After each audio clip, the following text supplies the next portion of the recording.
Hi everybody, welcome to my YouTube channel Dr. Sreenivas Medical Concepts and my FB page Dr. Sreenivas Concepts. This is Dr. Sreenivas, neurologist from Andhra Pradesh, India. I am also the medical author of the popular book Focused Neurology. Today I am going to talk about a very interesting topic, stress management. I believe this topic, stress management, will be especially useful for students all over the world, irrespective of their profession. Stress management, especially for students. During stress, there is an excitation of the sympathetic adrenal system, and therefore sympathetic system gets activated. So sympathetic system produces flight or fight response. So we have palpitations, we have increased respiration, we have sweating. But then lot of students and few doctors have asked me to clarify why there is a tendency to void urine or defecate, which is a function of parasympathetic system, because sympathetic causes storage of urine, but on the contrary we find voiding of the urine when we are stressed. So what is the mechanism for that? The mechanism is very interesting. When we have only anxiety, there is a sympatho-adrenal hyperactivity, sympathetic system hyperactivity causing palpitations, increased respiration, sweating, when there is only anxiety. But when there is an element of fear, the emotion of fear is also there, then the parasympathetic system is also getting stimulated, parasympathetic hyperactivity, which results in urination and defecation. And therefore, when we are afraid, when we are not only anxious and stressed, but we are afraid, frightened, then we have a tendency to void urine. There is a tendency also to defecate. It is because of the parasympathetic hyperactivity when there is a fear complex in the stress mechanism. Right, that's a very interesting and exciting point. Now let's move on to our topic, stress management. But what is stress? Stress is not being able to reach an unrealistic goal. Not able to reach an unrealistic goal will give you a lot of stress. Stress is an emotional state arising when a continuous strong desire seems likely to miss its goal. William Medogal. So stress is an emotional state arising from a continuous strong desire which seems likely to miss its goal. So to cut the long story short, unrealistic goal will give rise to stress. Example, when we have a target to pass exam in the first class, but then we have lots to study and less time, so it seems to be a difficult and daunting task, and we think it is unachievable, cannot accomplish the goal, then we get stress. But imagine the same target, passing the first class, but now we have lot of time to study and less of study material, and we know it is achievable, and therefore our performance increases, we becomes better. So an unrealistic goal, when we think it's an unrealistic goal, we have stress levels getting increased and we feel stressed. But when we think, yes, there is a goal we need to achieve, and you think it is achievable goal and work towards achieving that goal, you get motivated, your performance gets increased, you do better. Actually, this goes by a law known as Yerkes Dodson's law. Yerkes Dodson's law. According to it, you should feel anxious, you should feel stressed. Imagine you're a student and you're not having exams. You're not going to study, you're going to be in a relaxed atmosphere. So when you're not going to study, you're not going to enhance your knowledge. But when you're going to have exams, say 1 year down the line, you feel slightly tensed.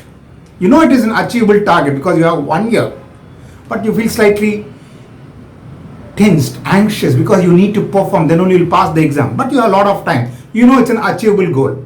So there should be some amount of anxiety. Then only your performance will increase. If there's no anxiety, no adrenaline surge, you're just going to sit, relax, and you're not going to perform at all. So there should be some amount of anxiety. When there is some amount of anxiety, your performance increases. But then up to a certain limit, beyond which your performance goes down. This is Yerkes Dodson's law.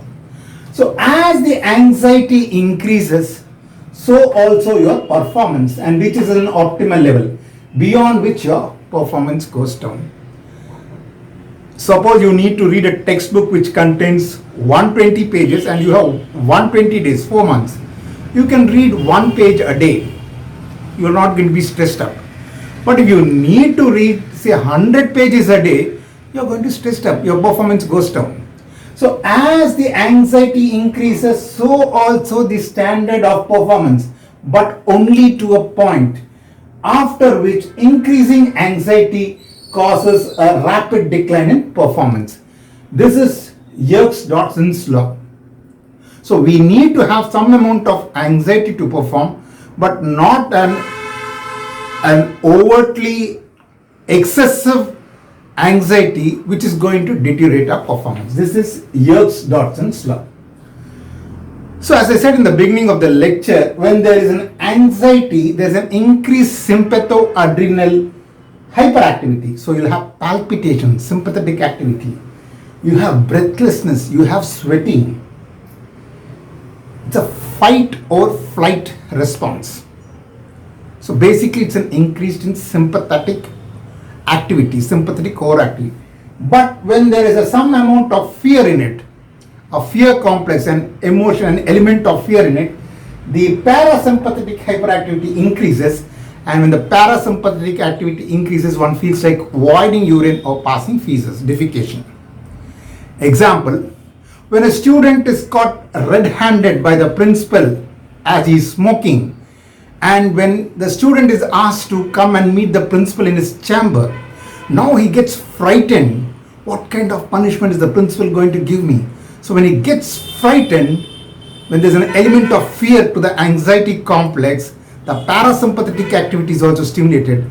So he feels like voiding urine or defecating.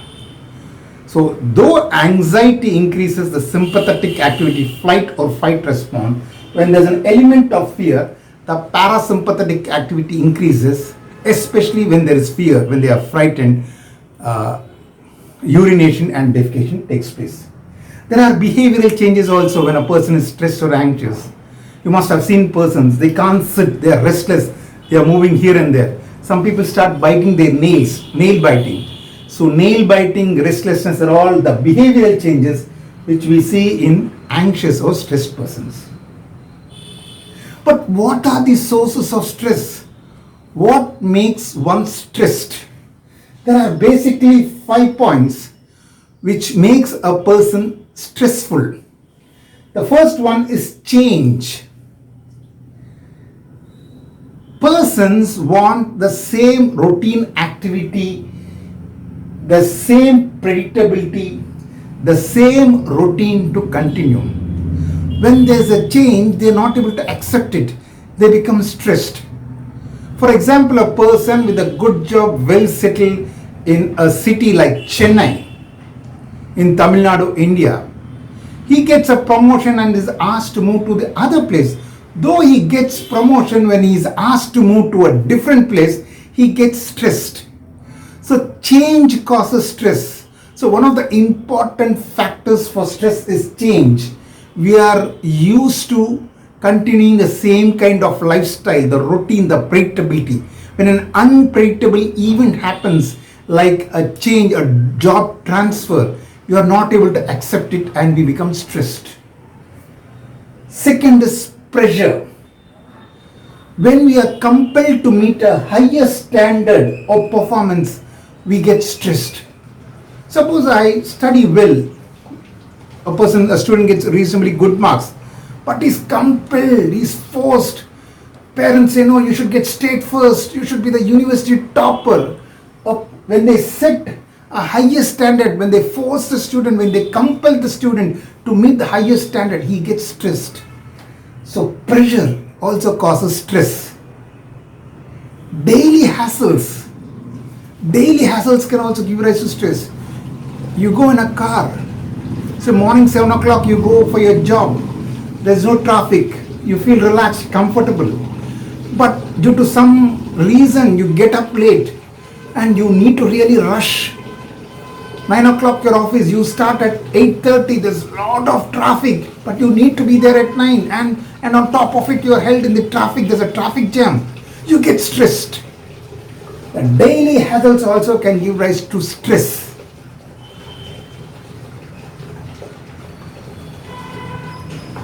Frustration. As I have given an example, you have 1 year for the exam. You have all the time in the world, you're not stressed, you comfortably sit and read, say about 3 hours a day, and you know you will be able to achieve the goal, reach the target. It's an achievable goal. So you're relaxed. But somehow you're not serious about your exam, and suddenly the time passes, and then there's only 1 week left for your exams. You have so much to study, so little time. You get frustrated, you get stressed, you get tensed up, frustrated. Conflict, very interesting. Two things happen to a person. He's confused to choose between one or the other. A very good example is a person getting promoted with high salary. He wants to take up the job. Who wants to leave a job with a high salary? He wants to take up a job. But the sad news or bad news is he's transferred to some other city. Now he's caught in catch-22 situation. Whether to take up the promotion and get good salary with perks, or reject the promotion and stay in the same city which he is used to. So there's a conflict going on, whether to take the job, continue with the job and take the promotion, get a higher salary, or not to accept the promotion or stay in the same city with a lower salary. Conflict. This also stresses him up. He's not able to decide. He's confused. Conflict is going on. He's stressed. So these are the important 5 factors or 5 sources of stress. Change. When there's a change, person gets stressed. Pressure. When there's a high expectation, he gets stressed. Daily hassles. Road traffic jam, he gets stressed. Frustration. The time is limit. Time is less and it's an unachievable goal if he thinks. Frustration. Conflict. A promotion with good salary but a transfer to some other city, confusion, conflict going on, he gets stressed. So these are the 5 factors or sources of stress. So when you get stressed, a lot of bodily changes happen. It is not good for your health. Your immunity system comes down. Your cardiovascular disorders go up, myocardial infarction. You can get peptic ulcer. You can get asthma. Especially we have 2 types of personalities, type A, type B. Type A personalities are over ambitious, risk taking people. Type B are just cool, not very much ambitious, they take life as they come. These type A personalities, risk taking behavior personalities, over ambitious personalities, they are exposed to undue stress and they are likely to develop more of cardiovascular disorders, other disorders related to stress like peptic ulcer, asthma, lowered immunity, as compared to type B personalities who are calm, cool and take life as it comes. So these are all the important pathophysiologic concepts of stress. But how are we going to deal stress, especially for students? This is a very competitive world. This is a world of stress. How are the students take up this kind of stress, so much of competition? What are the methods to cope up the stress? What are the ways to manage stress? We have wonderful 15-point program to manage stress. Stress can be managed by non-pharmacological means, that is without giving medicines, and pharmacological means by giving medicines. We have 3 types of medications. But first, let's concentrate on the non-pharmacological methods of stress management. We have a wonderful 15-point program to manage stress, especially for students. So now we'll see what are all these 15 points. First, you have to identify the source of stress. What is causing you stress? What is it that is really bothering you? And most of the time for the students, it is the exam. So they have to identify the source of stress. Yeah, I've got exam. So I'm getting stressed. Though I'm moving with friends, mingling up with friends, I'm always thinking of my exam. I'm getting stressed. So you first try to find out the reason for your stress. That will be the first point. Identify the cause of your stress. Second is organization. When you have books, when you have subjects, not only you have tough topics, you also have easy topics. So you have to organize. First and foremost, you divide the subject having tough topics at one end and easy topics at the other end. So try to first finish off the tough topics and then come to the easy topics. This is known as organization. I'll give you an example. When you sleep well, 8 hours a day, the brain really relaxes well.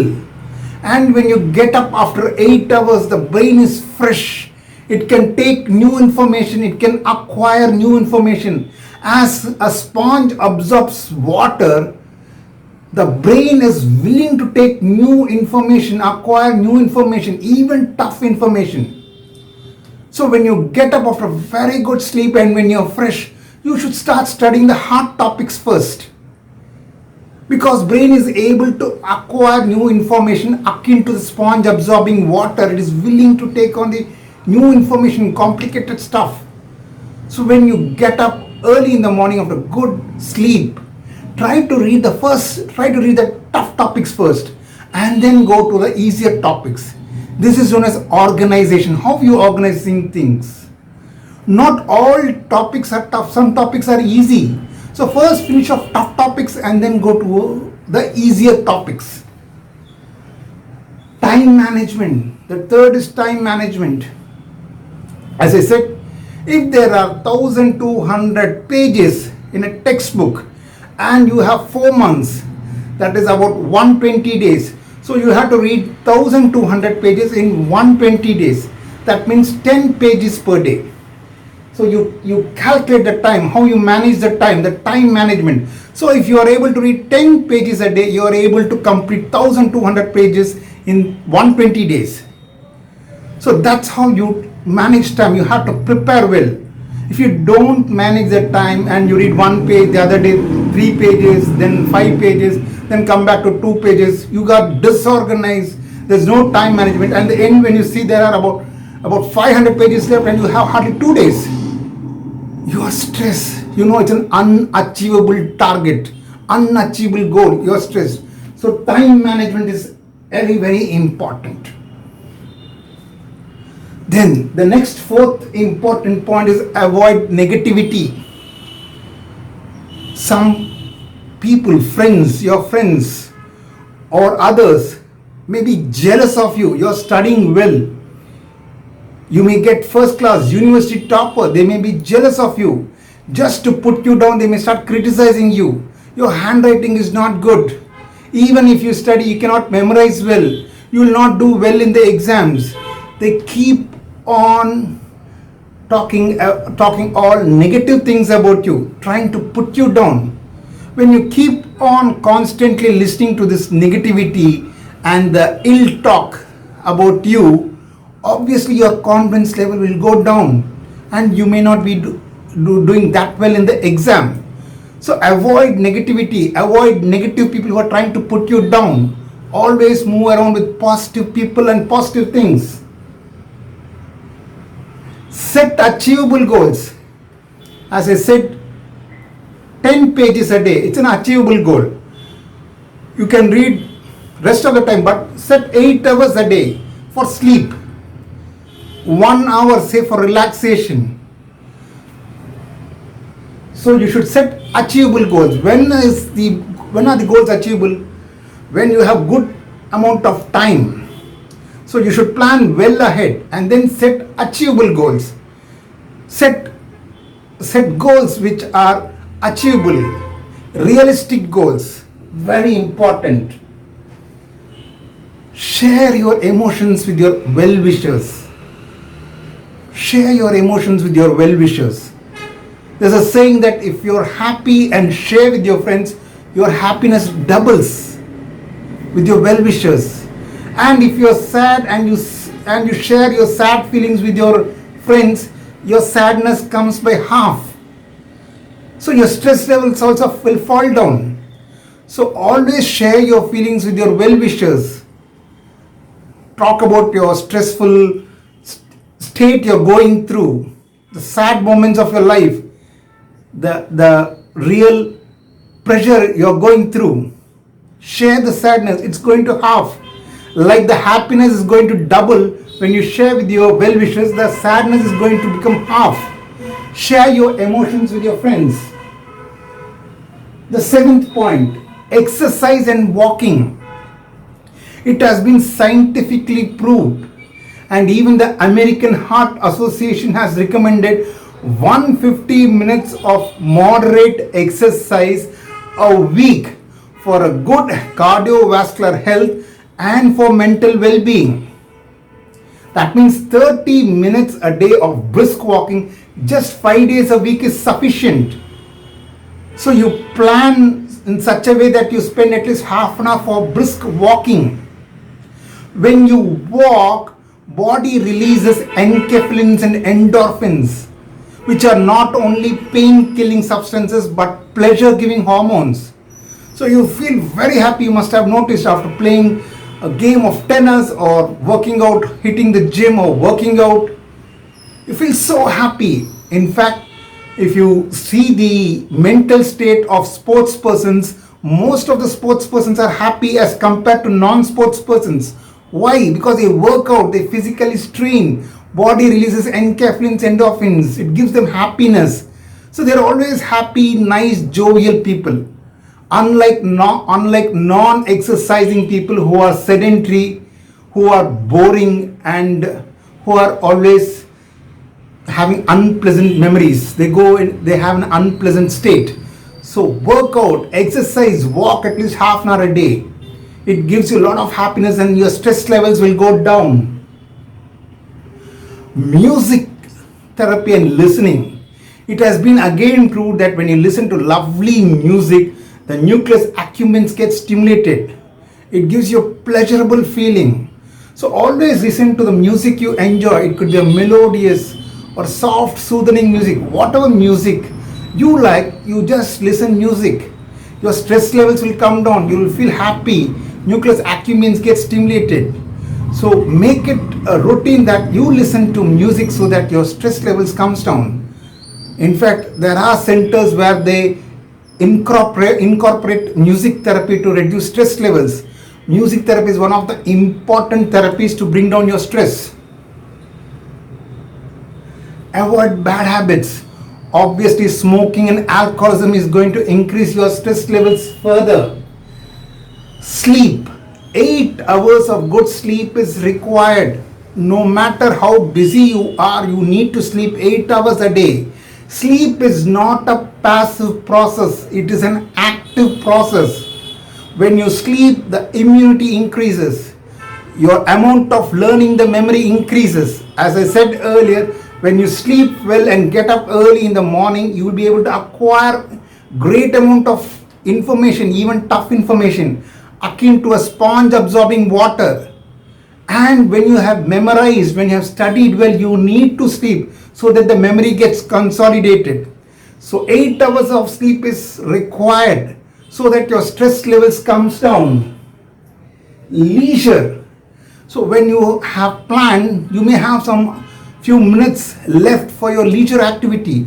Do an activity which excites you the most and it's a good habit. Some people like reading a good book. If that excites you, if that interests you, in your leisure time, pick up a nice interesting book which you enjoy. Start reading it, enjoy it. Enjoy the leisure time in a useful way, in a way which excites you. Your stress levels will come down. Humor and laughter therapy. Again, there are some centers which practice laughter therapy. The more you laugh, the more you share the jokes with your friends, the less the stress levels. Humor and laughter, very important. Be assertive. Some people are so shy that whatever their friends say, they accept it and start doing it. You cannot be like that. You have to be assertive. Say no. Your exams are just 1 week away. Some friends may call you for a film. They might have finished their exams. That's a different issue, which you are unaware. And they just call you, we'll go for a film. They may call you up for a film. And if you think they'll get hurt and no, I have to go for a film, then your stress levels are going to really increase because you're going for a film and exam is there only one week ahead. Be assertive. Say no, I have exams in just 1 week. Say no even to your best of friends if they have real good interest in you. Be assertive. When you think you have to say no, say no. Don't try to compromise. Meditation. It has been scientifically proved that meditation is good. Yoga is good. An equanimous mind, a mind of equanimity. They don't get excited when they are happy, though they don't get depressed when they are sad. This is known as a mind of equanimity.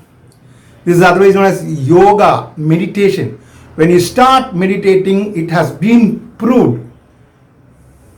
It has been proved that when they have done EEG on persons who meditate, who perform meditations, who are in an yogic state, that the EEG activity, alpha activity comes down, slows down to theta activity. So brain calms down. So when a person meditates, brain calms down. The EEG activity comes from alpha to the theta activity, slows down, and the brain is a very calm state. So meditation is good to reduce your stress levels.